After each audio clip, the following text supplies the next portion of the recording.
There's something strange in the neighborhood. So who are you gonna call?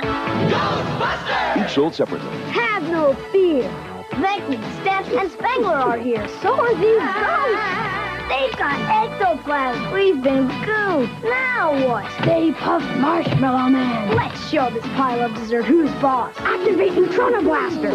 We ain't afraid of no ghosts. Peter Venkman, Ectoplasm, Stay Puft Marshmallow Man, and other figures each sold separately. Ghostbusters, new from Kenner.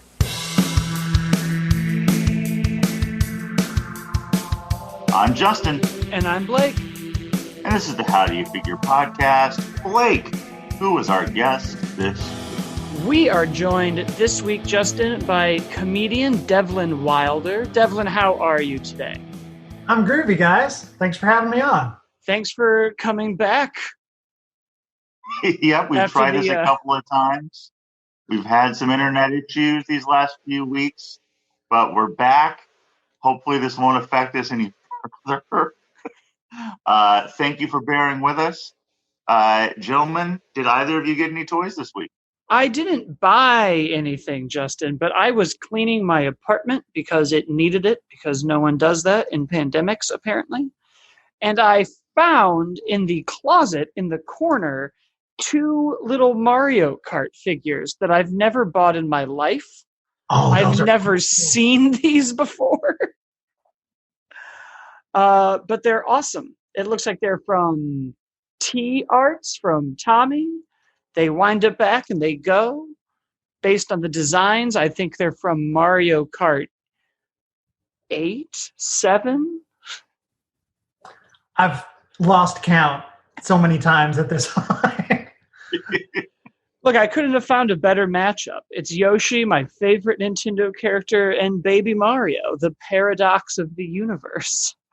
So you just found those in the apartment? Yep, they were back in a corner.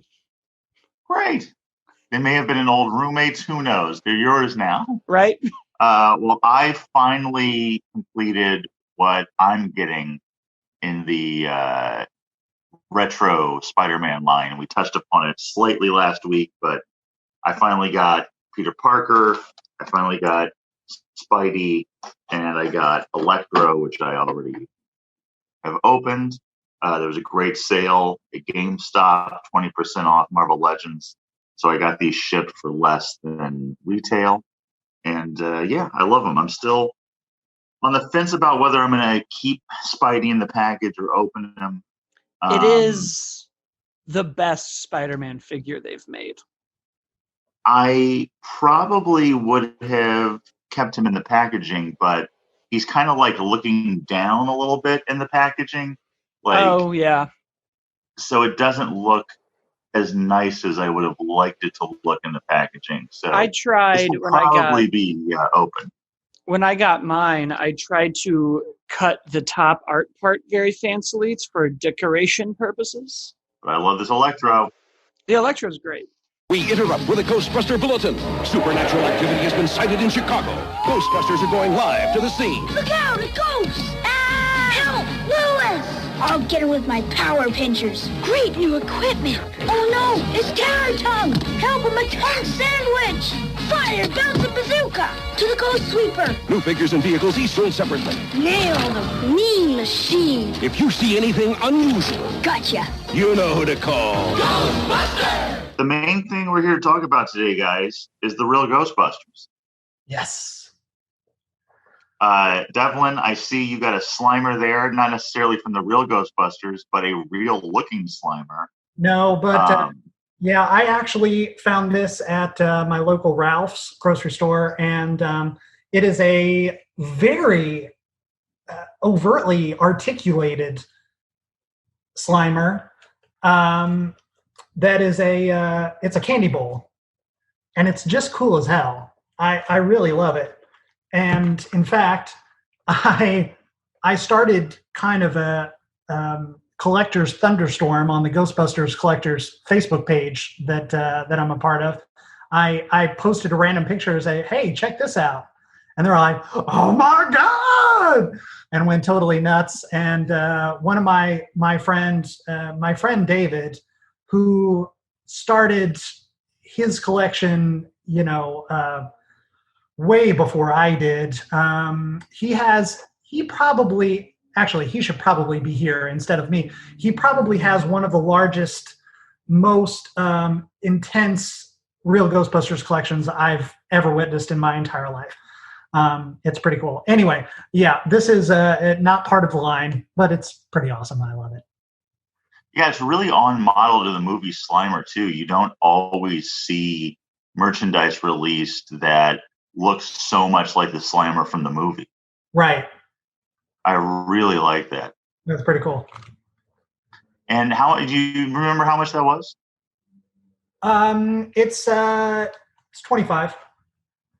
I mean, that is not bad at all. That's Not bad at all. really good for that because it looks movie accurate. So you'd almost That's assume cool. something that big and detailed would be $70, $50.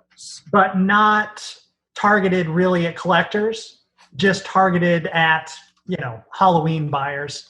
And of course, as always, they put out their Halloween stuff way, way, way, ahead of time. I won't say too early because it's never too early for Halloween, but, way ahead of time. No, and I feel like this You got year that we're at doing. Ralph's, and Ralph's is Kroger across a lot of the country. That's So if you don't have a Ralph's, look for Kroger. If you're looking for one of these Slimer candy dishes, I know I'll be out.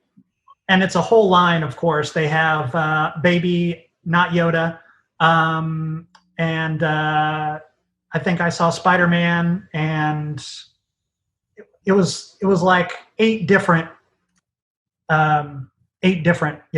characters. Pretty cool. So the first Ghostbuster movie came out in 1984. When did you guys first see Ghostbusters? Because I saw it in 84. I saw it Halloween of 84. My parents got the VHS tape, and I was hooked.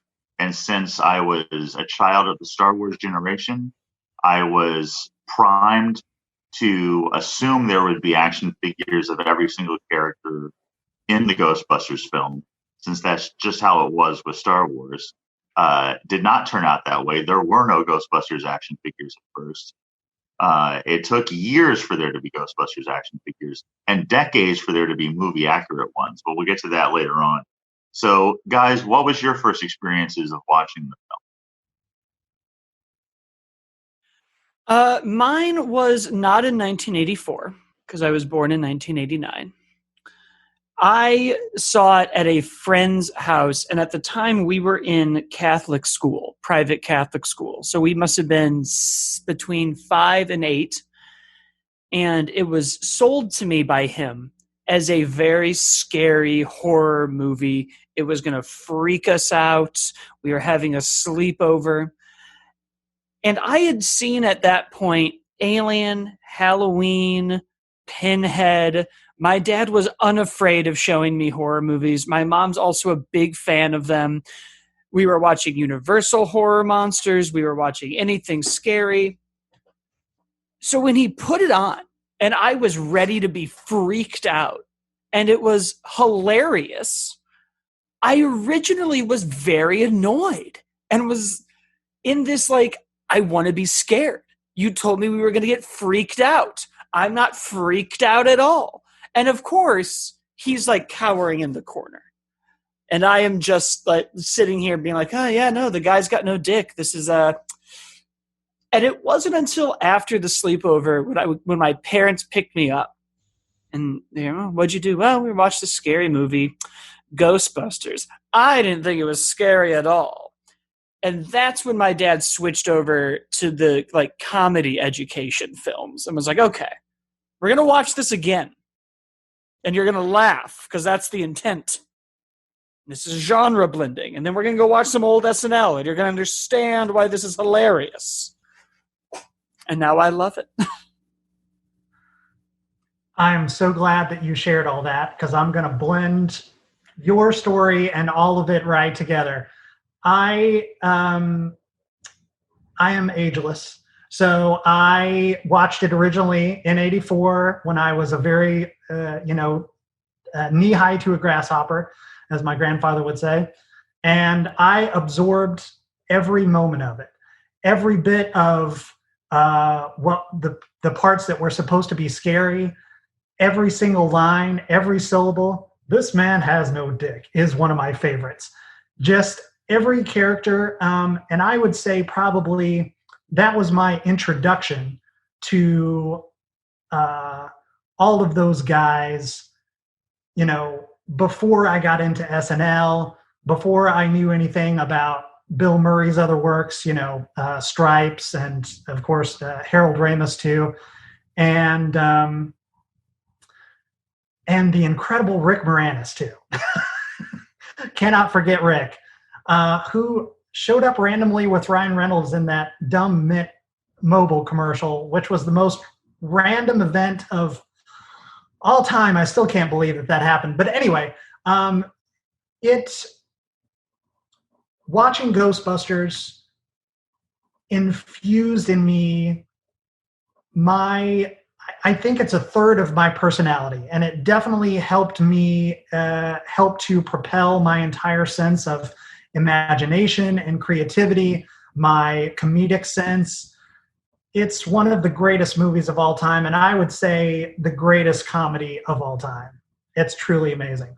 And where I'll blend the watching things that you may not should be watching, right around that time was also vehemently told not to watch The Gremlins because my parents knew it would scare me to death, and it did. I was over at a friend's house, and he's like, yeah, we should watch this. And I'm like, okay.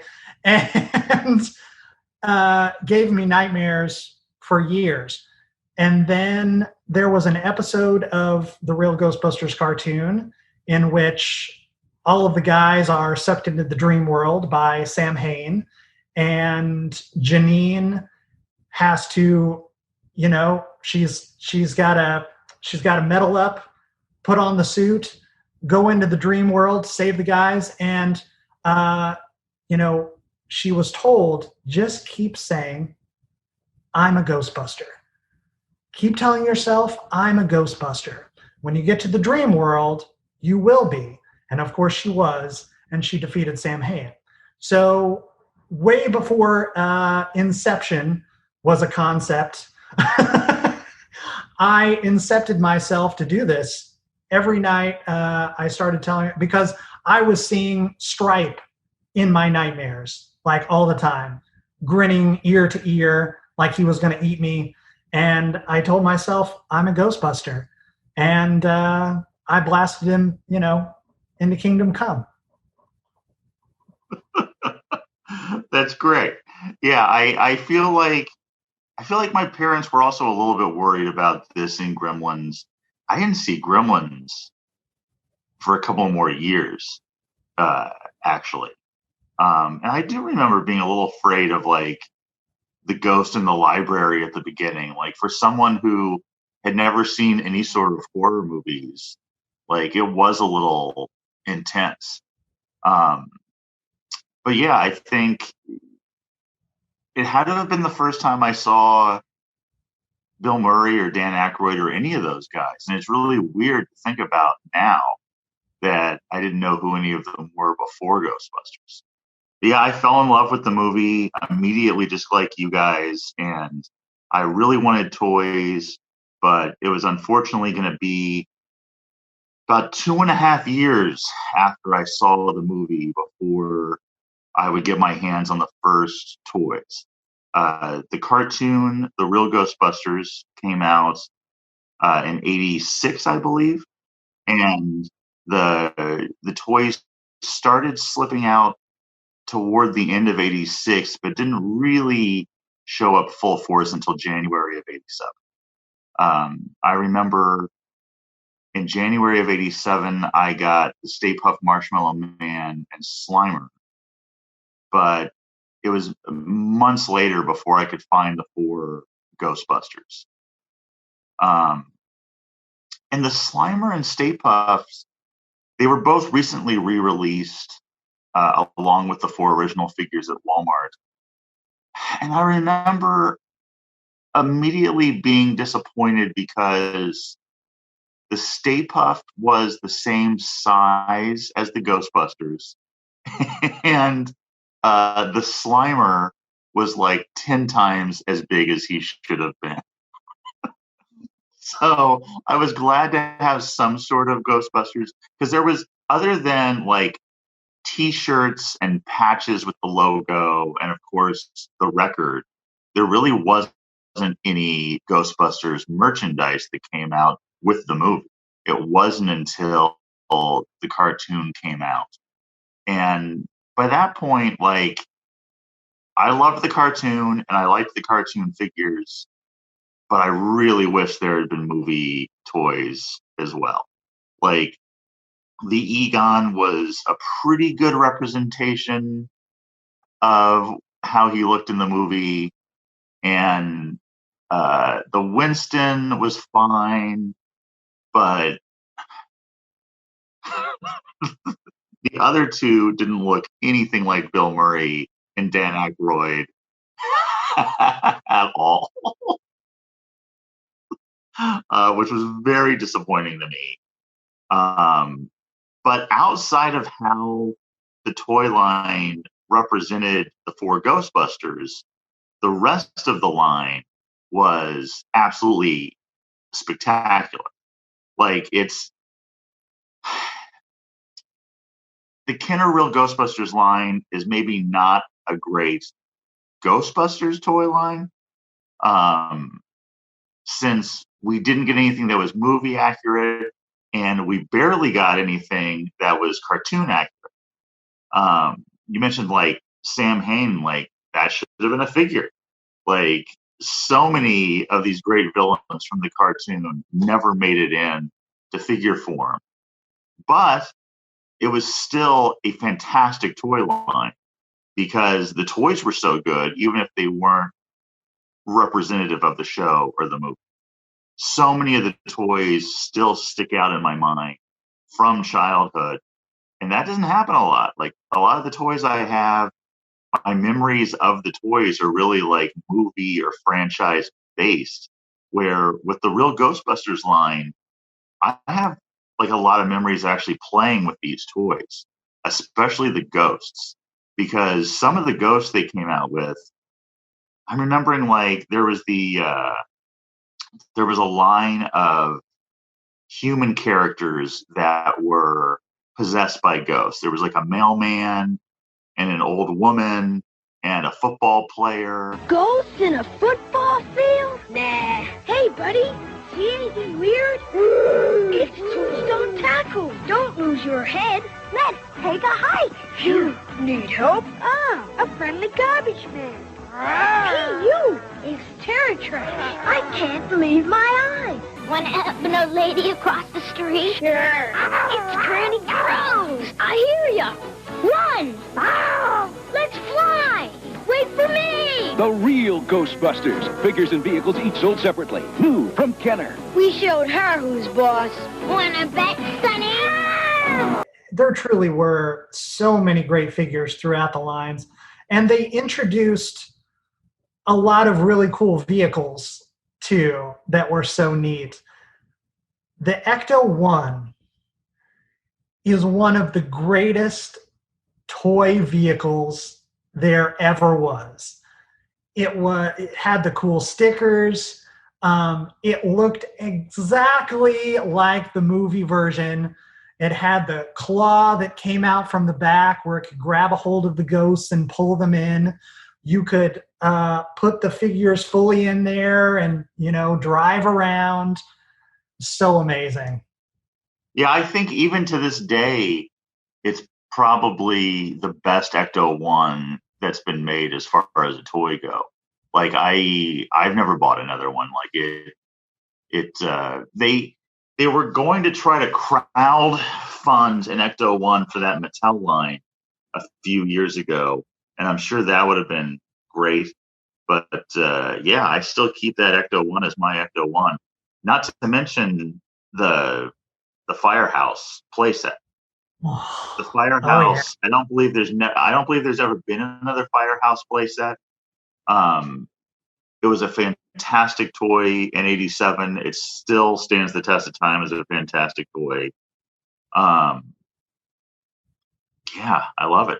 Like, right away when I think of this line, I think the first two things I think of are the Firehouse and the Ecto-1. I was just going to say, those are the big standout ones to me, too. Because I Mhm. think when I was younger, my favorite thing to play with were vehicles and sets. And having that awesome Ecto-1 changed everything. Like, I would rather take that over, at the time, movie and cartoon accurate things. It was like my favorite stuff in Star Wars was the vehicles. My favorite part of Scooby-Doo was having the van. So getting that Ecto-1, the turtles and their van, having any type of thing that I could just like race around was incredible. I think the only vehicle for me that comes close is the '60s style Batmobile from the Superpowers collection. You already had a whole episode on that. I could go on and on. Yeah, for some reason, those two together in my mind, like those were the two vehicles that I always came back to playing with when I was a kid. Specifically, this Ecto-1 and specifically that Superpowers Batmobile. So the original four figures, they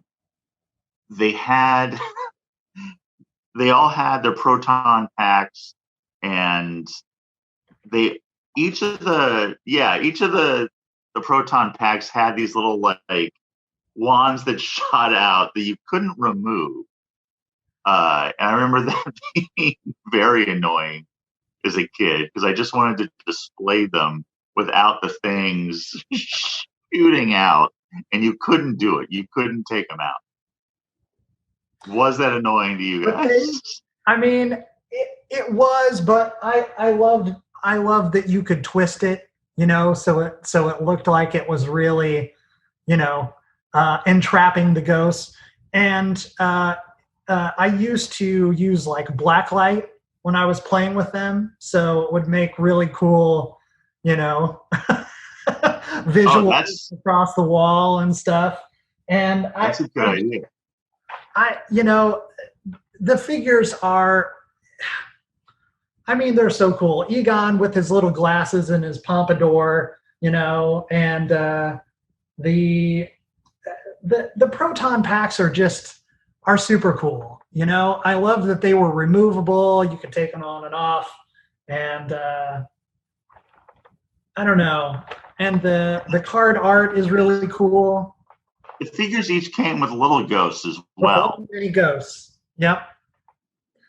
I feel like by the end of the line, there was just an insane amount of these little mini ghosts. Infinite. Oh, yeah. I noticed you're showing off in-package figures. And when Justin mentioned his Legend Spider-Man he got, you shook your head that he should keep it in. Are you a just-in-the-box collector? Do you not open anything? Oh, Blake, buddy. I am... Okay. Even that Slimer still has its wrap on. It does. Yeah.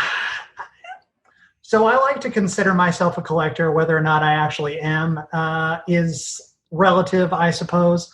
I have most of my collection, which is sort of a multiverse collection. I have a collection of collections, especially in regards to action figures. I could go on for 20 more episodes, but I do like to keep, if I'm going to get something like these classic figures, if I'm able, if I have the money, which I rarely do, I like to get two so I can take one out and leave one in, because the collector in me screams internally if I have to break the bubble. And but I so love playing with them and displaying them. I don't know. It really, it's a big decision for every figure that I get. But whenever I'm able, if I don't have enough money to get a double, I usually do keep them in the package. Yeah. Yeah, I'm going back and looking through this old Kenner line, and it's incredible how many ways they were able to repurpose the four Ghostbusters. Like, the four of them came out over and over and over again. And every time it was like a slightly different costume with some sort of like weird backpack, or the outfit was just the same with a different color. Like, but it was all very colorful. They all stand out. Like, whoever the people were behind this line, you can tell they put a lot into it. They got very creative. Um, yeah, I just love it, especially once you get to the later lines with like those haunted humans, like we were talking about.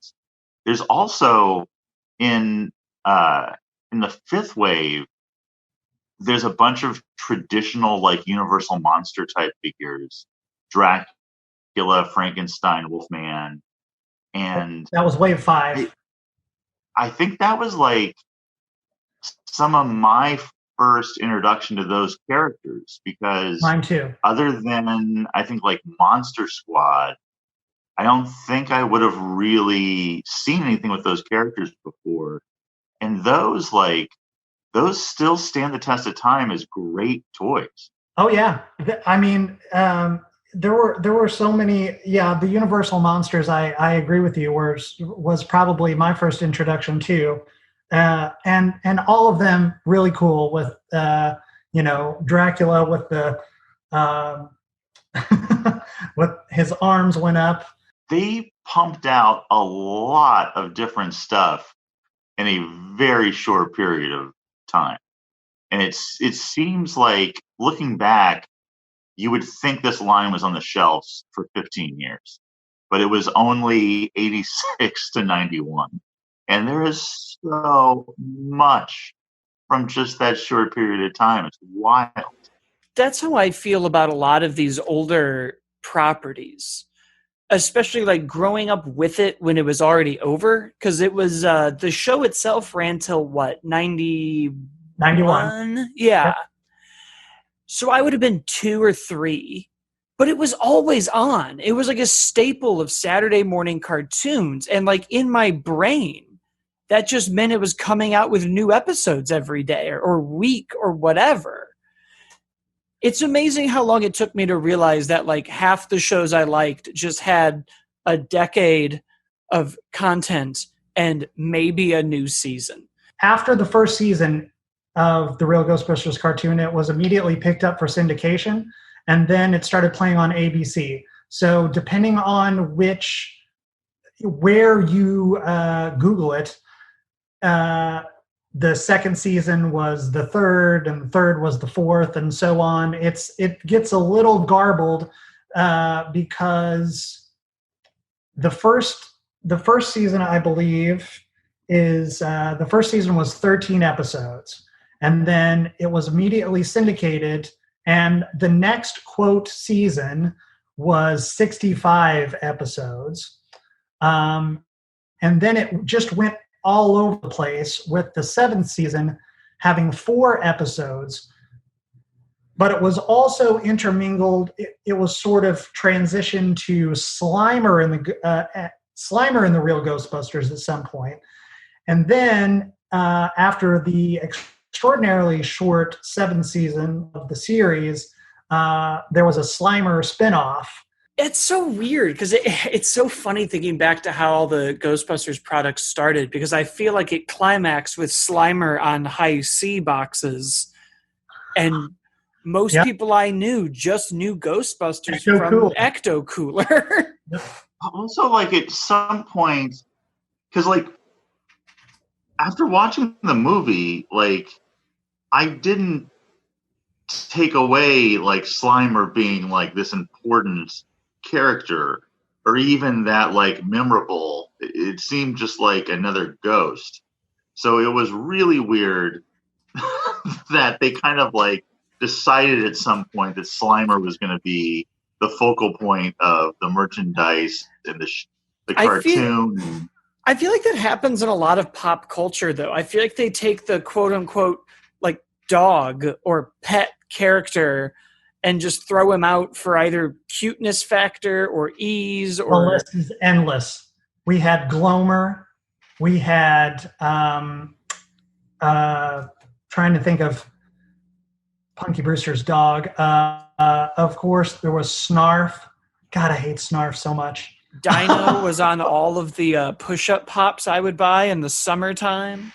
Yep. Even like R2-D2 and BB-8. Like, why was BB-8 the face of The Force Awakens in 2015? He just rolls around a lot. He does less than R2-D2 does in any of those movies. He's my favorite. Just, I would still say BB-8 was featured more prominently than Slimer. That's true. When you go back now and watch Ghostbusters and you're like, oh yeah, Slimer's there for like a minute. It also took until recently for there to be like accurate Slimer merchandise like you have right there. Like once they created that like cartoon version of Slimer, like that was it. Like that was the model forever of what Slimer looked like. I bet there was 30 years to get merch that looked like Slimer. Some focus group in the Valley in California got a bunch of kids and said, which toy will sell? And they all said the green fun ghost. And that's probably how it went down. And that's why he was called the Green Ghost in the beginning when they released the figure. It wasn't called Slimer. It was called the Green Ghost. Because they figured the kids wouldn't remember his name. And then, of course, it ended up becoming so popular that he, got that aforementioned spinoff. It's surprising to me that he didn't become like a major focal point of the second movie because of like what they did with him in a merchandising way. Justin, the second movie's main focal point is that they rebrand themselves as Ghostbusters 2. The 2 logo is on the car and the uniforms. That would be like, I guess Coke 2 did it, but that would be as if every World Series restarted and it was like the LA Dodgers 8. They're here. We're trying it again. Now, something interesting to me is, again, these were not figures based on the movies, but when the second movie came around, they added the slime shooter and stuff like that from the second movie into the toy line, even though I don't think that stuff ever made it into the cartoon. The plasma blasters, right? You're absolutely right. They tried to incorporate, once Ghostbusters 2 came out, which was 89, they incorporated the figures around it. But then we still didn't even see Lewis. We didn't get a Janine figure until Wave 4, which was 89. 89. Oh, 88. Well, yeah, somewhere between there. It was around Christmas of 88, I think, is when the Janine came out, which was part of the Fright Features series. And then we didn't get a Lewis until Wave 9. So that was all the way in 1990 after the second movie came out. The line wrapped up in 91, and from what I understand, it had more to do with the Kenner-Hasbro merger than it did with the franchise dying out. Because in 91, we're only 2 years removed from the second movie at that point. So the line ended, and then we wouldn't see any like traditional Ghostbuster toys. Really, I mean, we had some Diamond Select figures that came out, but I think those were pretty much just the dogs and Gozer. And then the Mattel line would finally come out as a direct market line based on the movies. About 8 years ago now, I think. I can't remember exactly when. That's where the big Stay Puft behind me came from. Awesome. And now we have this current line, which I haven't gotten, but I know, Blake, you are all in. I love it. I don't know how all in I am, because the thing about Ghostbusters, especially just the movies that you guys have sort of touched on, is it's the main characters, and am I going to buy gray suits with a number 2 logo on the same figures I just bought? I did with the Mattel ones. And then I bought them all again with Christmas, with the like little Santa hats for Christmas. So it depends on like what else they do with it, and it's why I'll probably end up just switching over to the real Ghostbusters line that's coming out to get my ghost fix. But it's why I'm so disappointed. Well, it's not why I'm disappointed in COVID-19. There's thousands of more important reasons to be disappointed. But this is one of them. I have to assume that if this movie came out and was huge, which maybe, we would be getting an onslaught of new figures and old figures.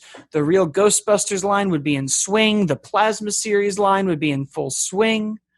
We'd be getting some weirder cuts. Well, that is partly where the Walmart re-release came from, because they were trying to get in on what was supposed to be the Afterlife hype. Unfortunately, of course, that all went to crap. But we did get a very cool, re-release of the classic figures.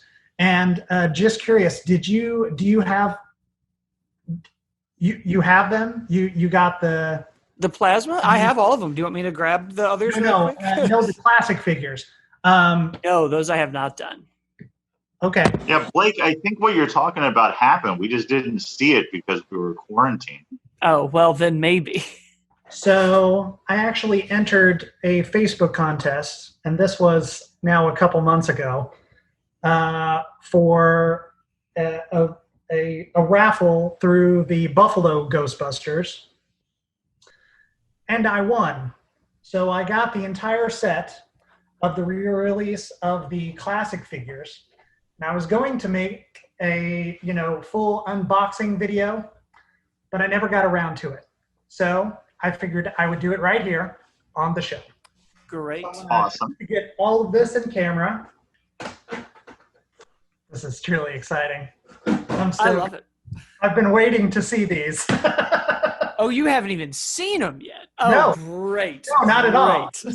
This is an official unboxing. I got the Egon that I got totally separate. Again, I like to try to buy two whenever I can. But other than that, I've never seen the full set altogether.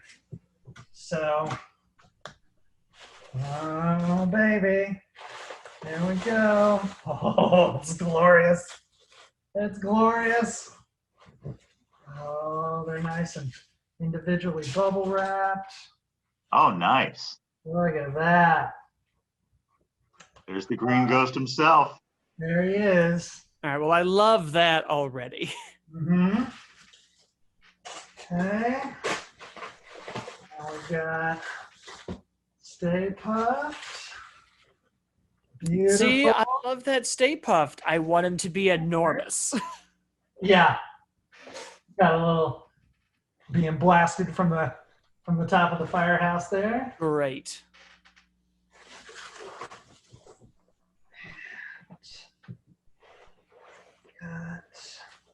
Ooh, double pack here.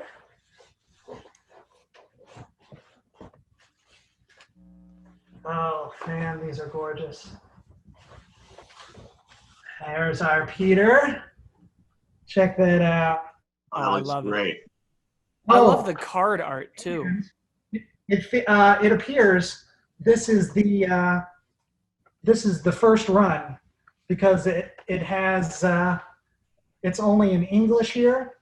The second run has several languages, and it's a sticker on top of the bubble, and this one does. So this is great. I'm really excited. Oh man. Ooh. All right. There's our Ray.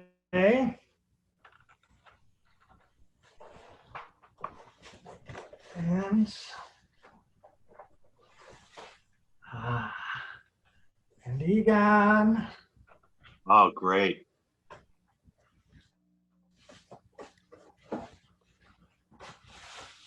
This is my Christmas, guys. And Winston. Great. Fantastic. Oh, they look gorgeous. Yeah. So thank you to Dan and the Buffalo Ghostbusters team for that. since the pandemic started, I've been in Targets, but I actually haven't been into a Walmart. So I haven't even seen those hanging on the shelf. Are I feel like the that would have been a real nice treat to are they all go in Walmart and have those. exclusives? Yeah. Ah, well, there we are. That's Yep. why I can't find them anywhere. And as you'll see, this single Egon has all the languages. It's part of the second wave of the re-release. So now you've got the full set mint on card. You've just got to buy the opening ones. It could be a while. I'm broke as a joke, but that's okay. I'll get them eventually. Yeah, that's kind of the attitude that we've taken too. Is we'll get them eventually. So if you don't mind, I do want to talk about a little bit of the origin of the real Ghostbusters cartoon, which, as I'm sure you're probably aware, released not only around the same time, but literally exactly 1 week after Filmation's Ghostbusters cartoon, which, of course, was based on the 1975 Ghost Space Busters, with the two guys and the gorilla. And for whatever reason, of course, Filmation, led by Lou Scheimer, who gave us every cartoon ever, including, Masters of the Universe and an astronomical list of amazing cartoons. Filmation decided to, of course, capitalize on the success of the movie by releasing an animated version of their original series, but decided to release it in '86, the very same year that the real Ghostbusters came out, which, of course, is why it's the real Ghostbusters. I couldn't believe, I watched them both and I was very, very confused because, of course, I had no concept whatsoever of the original series. It was way before my time anyway. And so that was very strange because I believe on whatever channel I was, that was 86. So I was just moving from Kentucky to Illinois at that time. And whatever channel it was on, both of the cartoons were on the same channel. So that was weird.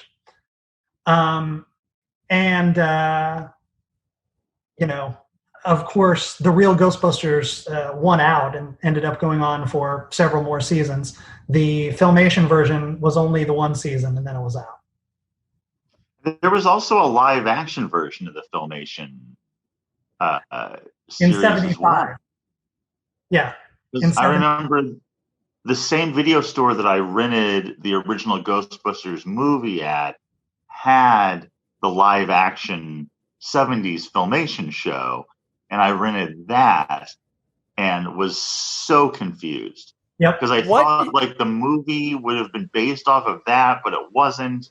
That had a gorilla. It was very weird. Mm-hmm. I have no idea about the live action one. Now I have to find it.